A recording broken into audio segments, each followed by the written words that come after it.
Hello everyone, welcome back to my channel.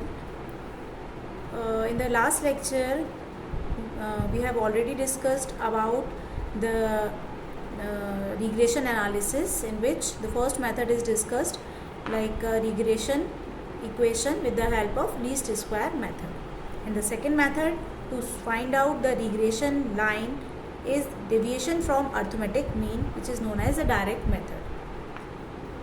The calculation by the least square method is quite difficult when the value of x and y are large. Suppose जब आप least square method use कर रहे हैं और आपके पास x और y की value बहुत बड़े हैं, बहुत लार्ज हैं, तो उस केस में लीस्ट स्क्वायर मेथड से इक्वेशन निकालना थोड़ा सा मुश्किल होता है। बिकॉज जब हम लीस्ट स्क्वायर मेथड यूज़ करते हैं और अगर x और y बड़े हैं तो आप देखेंगे उसमें एक्स स्क्वायर भी निकालना है, एक्स वाई भी निकालना है, फिर उनकी वैल्यूज़ को हमें इक्वेशन जो नॉर्मल इक्वेशन है उनमें सब्स्टिट्यूट करना है। तो आप देखेंगे नॉर्मल इक्वेशन थोड़े टिपिकल हो जाते हैं सॉल्व करने में।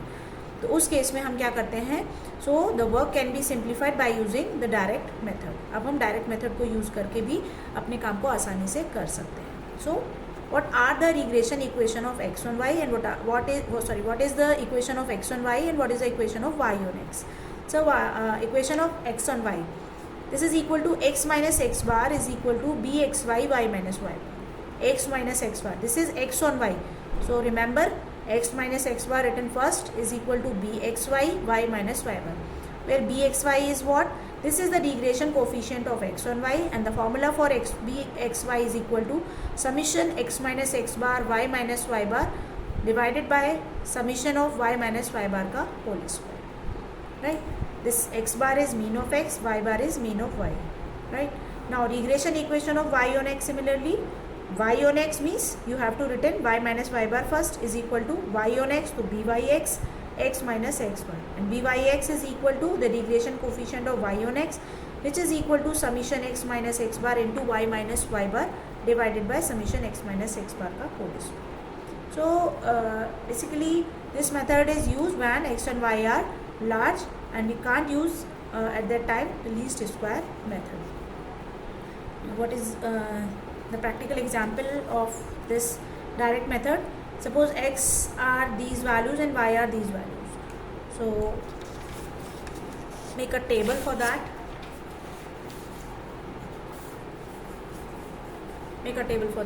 Write down x and y, and first find out x bar and y bar.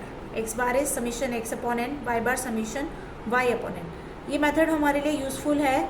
जैसे अभी मैंने बताया, डेविएशन दो तरीके से आप ले सकते हैं, मीन के अबाउट और आप अज्यूम्ड मीन भी ले सकते हैं। तो कब हमें अज्यूम्ड मीन के अबाउट लेना है, कब हमें मीन के अबाउट लेना है, ये भी एक क्वेश्चन है। तो हमेशा याद रखिए, जब भी आपका x बार और y बार, यानी ये summation x divided by n और summation y divided by n, ये जो x बार और y बार की वैल्यू है, अगर ये फ्रैक्शन में आती है तो आप इस मेथड को यूज़ मत करिए। लेकिन अगर ये फ्रैक्शन में नहीं आती है तो आप इस मेथड को आसानी से यूज़ कर सकते हैं। So this x bar is 5 here and y bar is 12 here. Sum of all x 45 divided by number of observation, which is equal to 9. Sum of all y, which is equal to 108 and divided by number of observation, which is 9, and the answer is 12. 5 and 12. So these two values are not in fraction, so we can use this method easily. Now what is the regression equation of x on y? The next step after finding x bar and y bar, the next step is to write down the regression equation of x on y. So what is x on y regression equation? X minus x bar is equal to bxy y minus y bar, and what is bxy? Bxy is summation x minus x bar into y minus y bar divided by summation y minus y bar का whole square. तो अब हमें क्या क्या calculate करना है अपनी table में, ये हम देख लेते हैं। हमें ये bxy निकालना है, x बार y बार हम निकाल चुके हैं।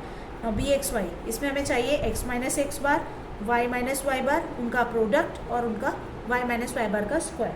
तो first you find x minus x bar, like 1 minus 5, 2 minus 5, 3 minus 5. तो these are the values of x minus x bar. now y minus y bar, y minus 12, यानी 9 minus 12, 8 minus 12, 10 minus 12. you will find y minus y bar. ठीक है, next step you will find y minus y bar square and x minus x bar into y minus y bar for x on y. x on y के लिए आपको ये दो column चाहिए, लेकिन y on x के लिए आपको ये भी चाहिए, इसीलिए हमने एक बार में ही टेबल में निकाल लिया इसको। तो you'll find x minus x bar square, y minus y bar square, यानी इनके स्क्वायर और इनका प्रोडक्ट, ये आपने निकाल लिया। And also find out the sum of summation x minus x bar square, y minus y bar square and summation x minus x bar into y minus y bar. Now put the values in the section, right? bxy, the summation of x minus x bar into y minus y bar, which is equal to 57. Write down 57 here. Summation y minus y bar ka whole square, which is 60. Write down 60 here.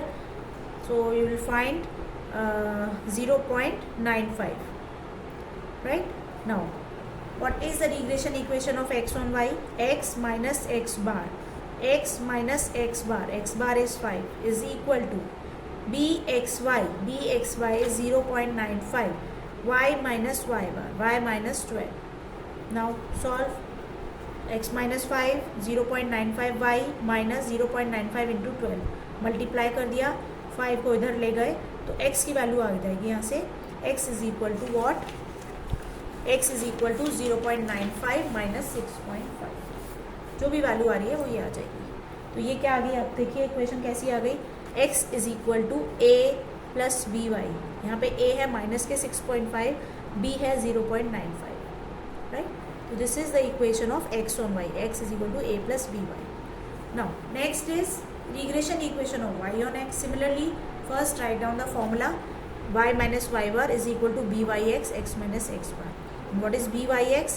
byx is ऊपर वाले जो चीज़ है covariance वाला term वो same रहता है, summation x minus x bar into y minus y बार। नीचे जब x ऑन y निकालते हैं तो y का टर्म आता है और जब y ऑन x निकालते हैं तो x का टर्म आता है।